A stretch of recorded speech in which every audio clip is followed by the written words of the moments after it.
The moment the board sided with my boss, something inside me closed quietly and for good, because I understood in that instant that nothing I had built over the last 8 years mattered to the people who claimed to run the company. My name is Daniel Mercer. I'm 38 years old, and until recently, I was a senior client director at a large corporate consulting firm that specialized in restructuring and operational recovery for mid-sized companies. The kind of place with glass walls, neutral colors, and endless talk about values that only applied when they were convenient. I wasn't flashy, I wasn't a keynote speaker, and I never chased visibility. I was steady, methodical, and calm under pressure, the person clients asked for by name when something broke at 2 in the morning.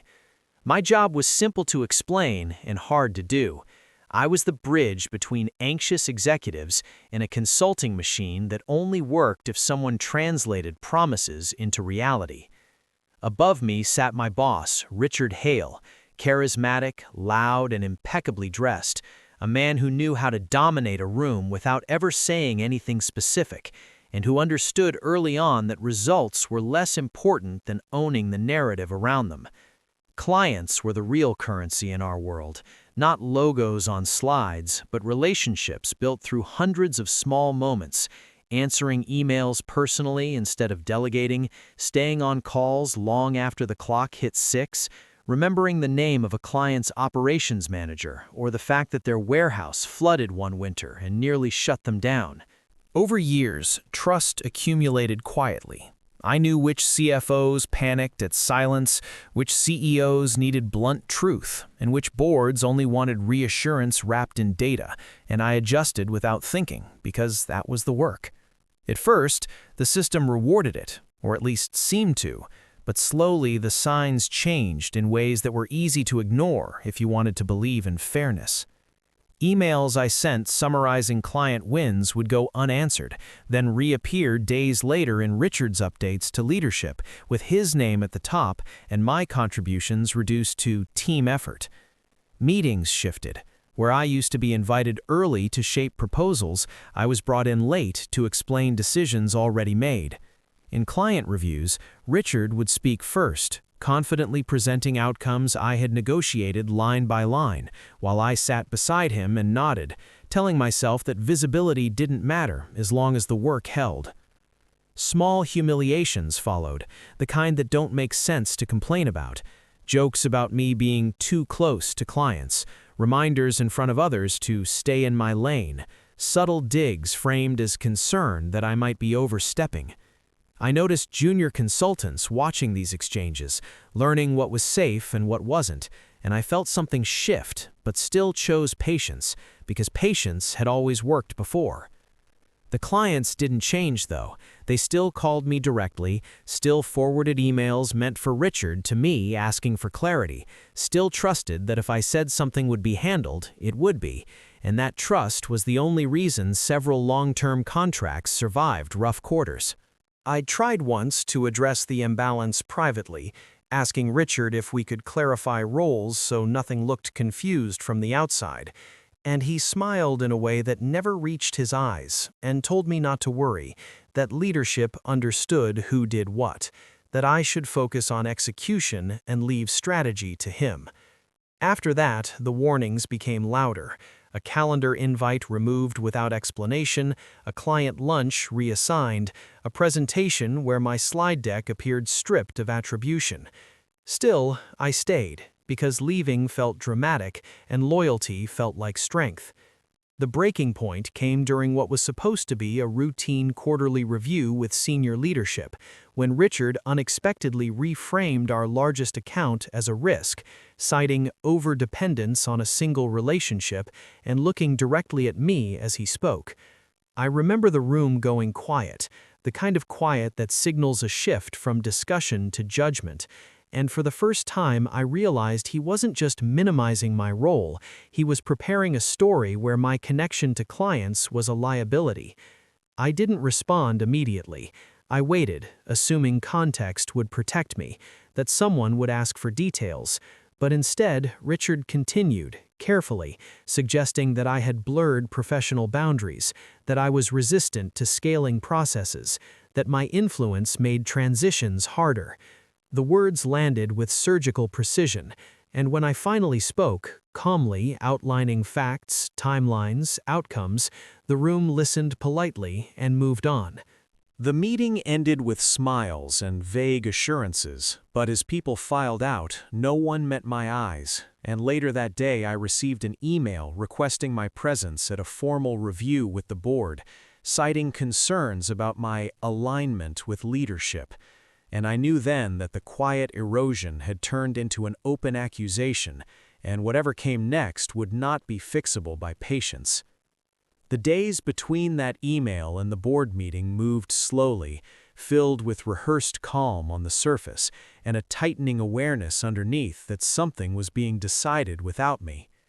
The meeting itself was scheduled for early morning, deliberately, before the office filled, and when I walked into the boardroom, I noticed how everything had been arranged to feel formal and distant, the long table polished to a mirror shine, the chairs evenly spaced, water glasses placed with geometric precision.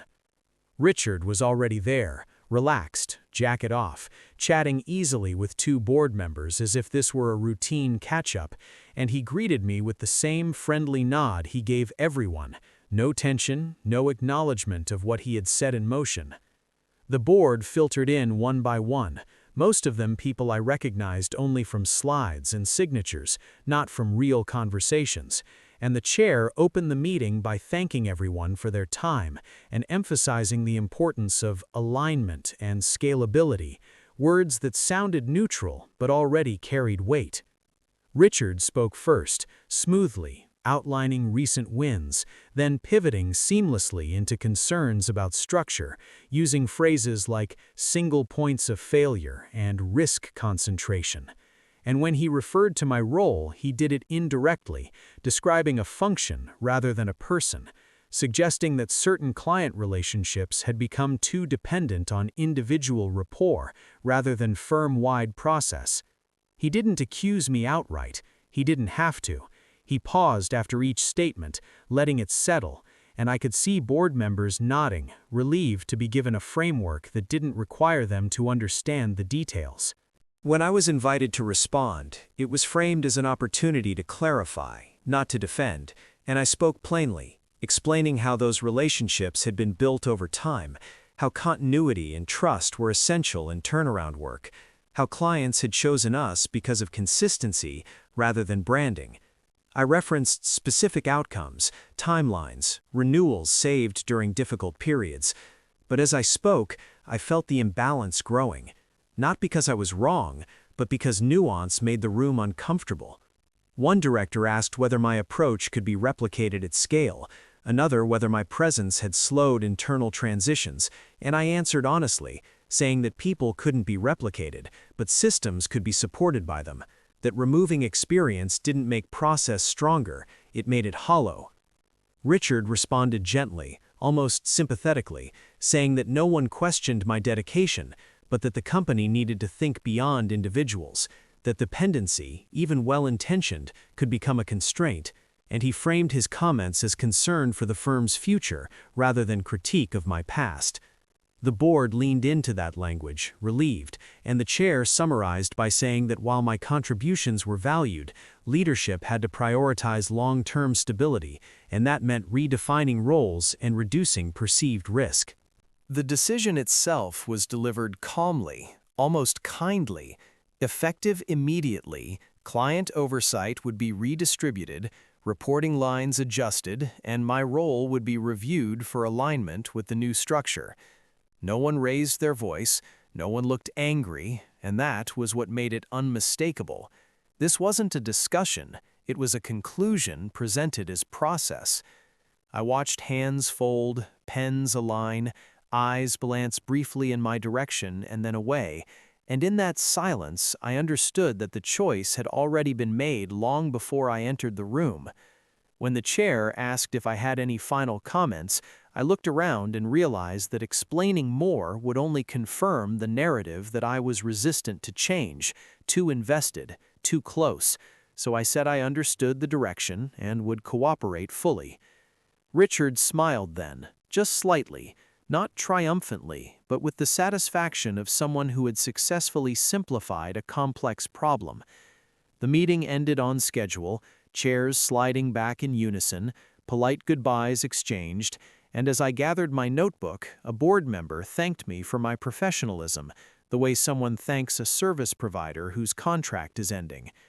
Walking back through the quiet office, I noticed how ordinary everything looked, the screens glowing, the hum of systems running, and I felt something settle inside me. Not anger, but clarity. The fight I thought I was in had never existed. This wasn't about performance or loyalty, it was about control and narrative, and I had just been formally removed from both. In my office, I sat down and closed the door, not to plan a rebuttal or draft an appeal, but to accept that the rules I had believed in no longer applied, that patience and explanation had reached their limit. I didn't feel the urge to call anyone or send an email. Instead, I opened my calendar and began canceling future internal meetings, one by one, aware that whatever came next would not involve convincing anyone of my value, but allowing the consequences of their decision to unfold without me holding things together anymore. I resigned 2 days after the board meeting, not in anger and not dramatically, but with the same tone I used when closing a difficult client call, measured and factual, submitting a formal notice that thanked the company for the opportunity and confirmed my intention to comply fully with all contractual obligations during the transition period. Human Resources responded within minutes, relieved by the lack of resistance, and scheduled an exit interview along with a structured handover plan. And Richard, when informed, appeared almost buoyant, stopping by my office to say he appreciated my professionalism and was confident the firm would continue without disruption. That confidence followed him into every interaction, into the way he reassured leadership that processes were in place, into the way he told teams this was a natural evolution, and I let him have it, because correcting him would have required energy and interference would have softened what needed to happen. I documented everything carefully, not to protect myself from accusation, but to remove any excuse later, outlining client histories, current risks, and pending decisions in neutral language, stripping emotion from years of context and translating it into bullet points that looked complete on paper. In exit interviews, I answered questions honestly but briefly, avoiding commentary on motives, emphasizing alignment and transition, and I noticed how often the conversations circled back to whether clients would notice, whether they would adapt quickly, whether brand strength would compensate for personal change, and each time I said the same thing. Clients value consistency and clarity, and I trusted the firm to provide both. As my calendar emptied of internal meetings, it filled with automated notifications, reminders of renewal windows approaching, contract reviews scheduled months earlier, and I resisted the impulse to reach out proactively, to smooth edges as I always had, choosing instead to respond only when addressed directly. The first email came from a CFO I had worked with for 5 years, polite and careful, asking who would be taking over our weekly check-ins, and I forwarded the message to the new account lead without commentary, copying the client and confirming the transition. The next came from an operations director, asking whether a timeline we had discussed was still realistic, and again I redirected, stepping back, letting the new structure present itself.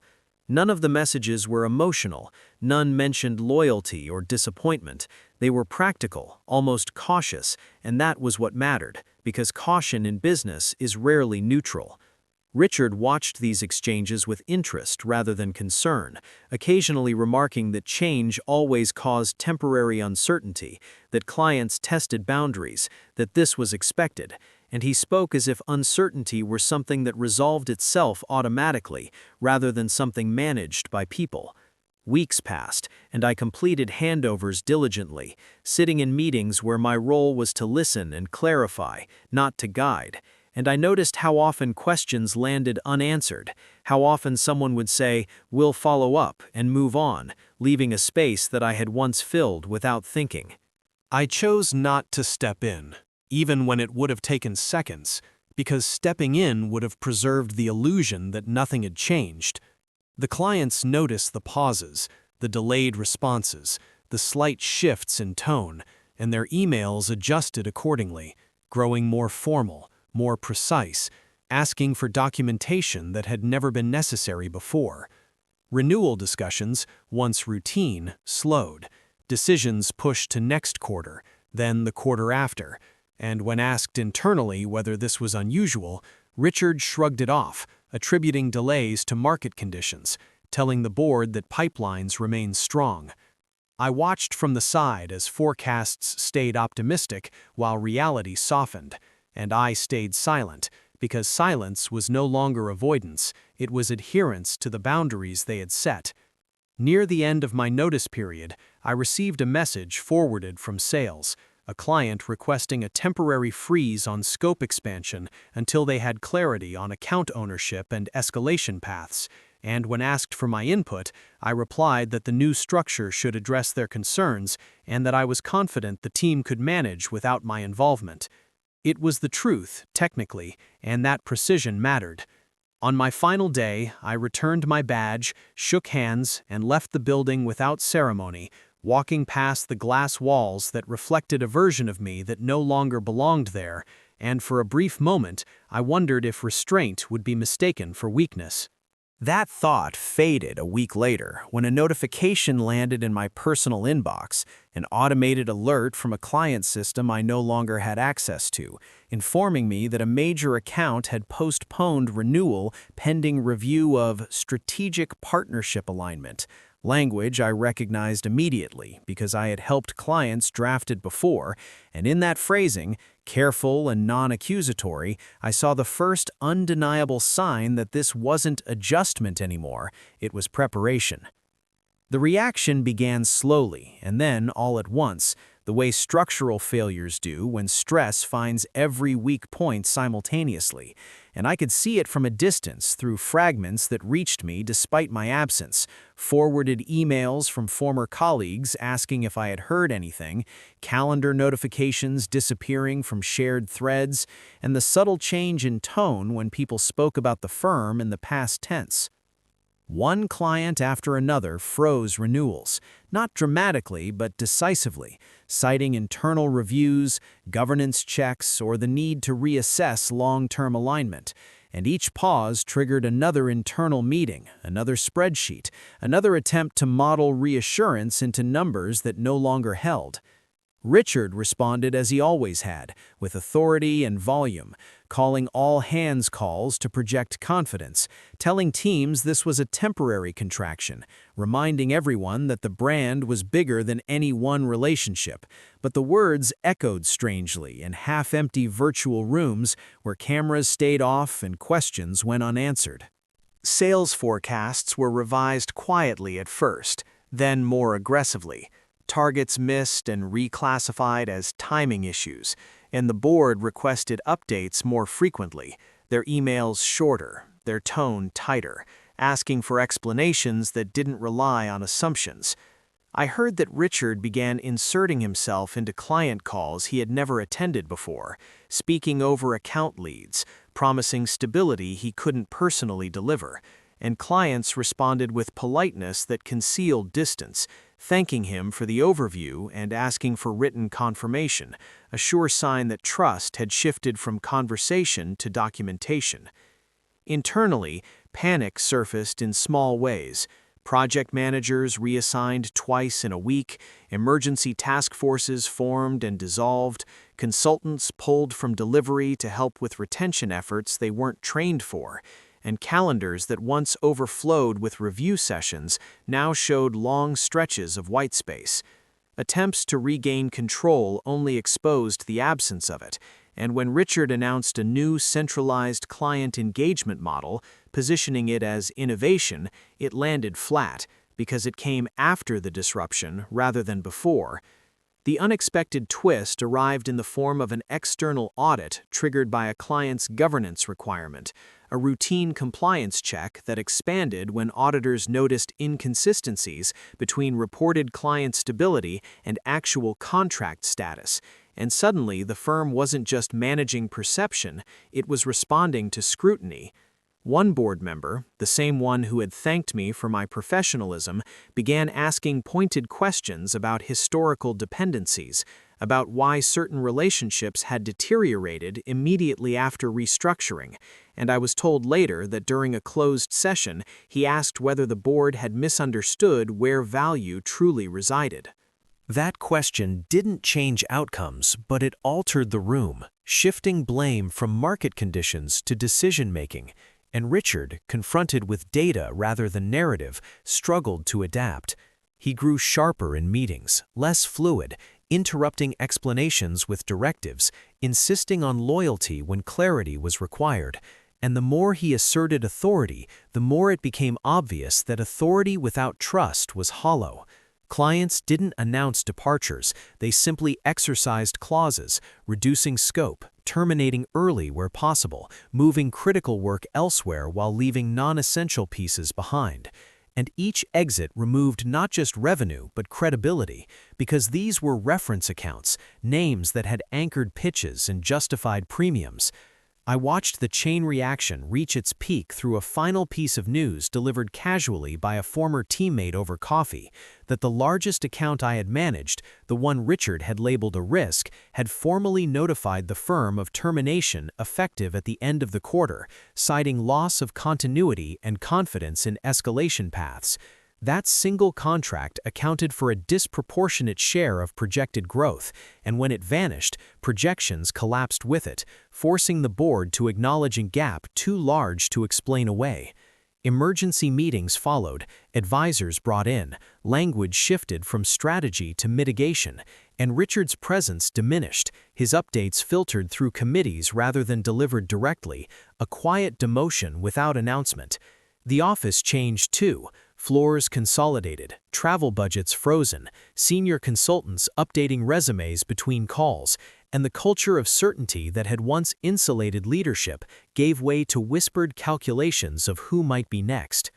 I felt no urge to celebrate, no sense of victory, only a steady recognition that the outcome unfolding was the natural conclusion of a choice made long before my resignation, and that by stepping aside instead of intervening, I had allowed the system to reveal itself honestly.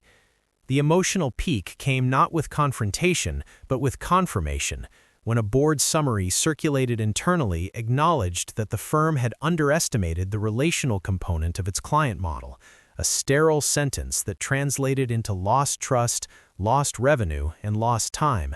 And in that acknowledgement, late and insufficient, the full cost of their decision became undeniable, because it named what had been removed without ever mentioning my name. The months after the collapse settled into a quieter, more revealing phase, the kind that doesn't make headlines but determines what survives and what doesn't. And from the outside, it looked like the company was stabilizing, when in reality it was shrinking into something more cautious and less ambitious. Richard remained for a while, officially, though his role narrowed until it resembled maintenance rather than leadership, his calendar filled with internal reviews instead of client conversations, his authority rerouted through committees that measured rather than trusted. Eventually, he left under the language companies reserve for endings they don't want to explain, a mutual agreement, a strategic transition, a short announcement followed by a longer silence, and I heard that he moved into an advisory position elsewhere, a title without a system to lean on. The board stayed intact, but changed in tone, more conservative, more careful, approving fewer initiatives, asking more questions too late rather than earlier, and the firm itself adjusted by lowering expectations, focusing on smaller accounts, rebuilding credibility slowly through process instead of momentum. None of it was dramatic, and that was the point. Consequences in professional environments rarely arrive with noise, they arrive with narrowing options. As for me, I didn't step into a grand new role or announce a triumphant return. I took time instead, something I hadn't done in years, letting the exhaustion surface once there was no reason to suppress it, realizing how much effort it had taken to carry both responsibility and restraint at the same time. When I did return to work, it was on my terms, consulting independently at first, choosing projects carefully, engaging with clients who valued directness over polish, and I noticed how different the work felt when alignment was explicit rather than assumed.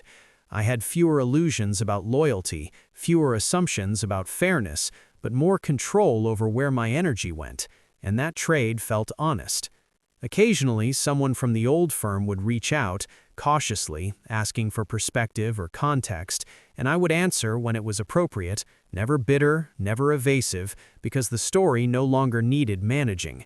What lingered wasn't satisfaction, but clarity, the understanding that what I had done wasn't an act of aggression, but an act of refusal, a refusal to continue compensating for decisions made above me without accountability.